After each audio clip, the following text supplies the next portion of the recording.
আসসালামু আলাইকুম রহমতুল্লাহ বারকাতু। আপনাদের ছোট ভাই আজিজুল বাড়ি হালালি চলে এসেছি ভিডিওতে আবার। এখন ভিডিও নিয়ে আসছি এক নাস্তিকের এক ঘটনা বলবো।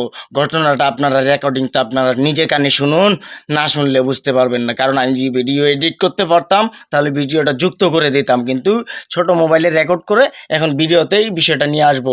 যাই হোক, আপনারা নিজে কানে শুনুন কি বলে। সে একটা প্রজামণ্ডল গিয়ে বলতেছে 2023 সালে মা দুর্গা 10 হাত নিয়ে এসেছিলেন এই দেশে শান্তি প্রতিষ্ঠা করার জন্য। নাউজুবিল্লাহ মিন জালিক। শুনুন, আপনারা নিজের কানে শুনুন। মা দুর্গা 2023 সালে 10 হাত নিয়ে আসছিল এই দেশে শান্তির জন্য। সেই জন্য এক বছর উত্তীর্ণ হওয়ার আগেই 5 অগস্ট 2024 সালে আল্লাহ কলিজা ফেটে যায়।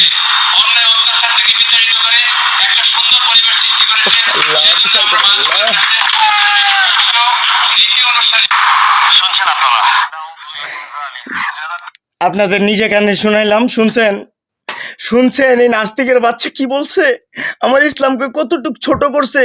আমি হিন্দু ধর্মকেও শ্রদ্ধা করি, আমি সব ধর্মকে শ্রদ্ধা করি, কিন্তু হিন্দু পণ্ডিতরা জানলো না যে 2023 সালে 10 হাতি দেবী আসছিল।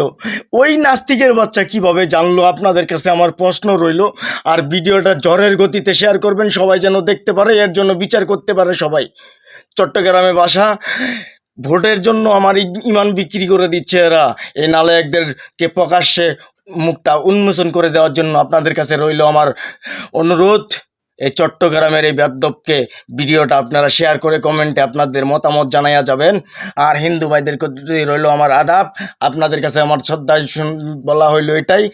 এটা কি রিগাল বলছে না আনরিগাল বলছে, আপনারা আমাকে নো কমেন্টে জানাবেন। রইল আপনাদের প্রতি আমার আদাব। আমার মুসলিম ধর্মের জন্য রইল আমি মুসলিম।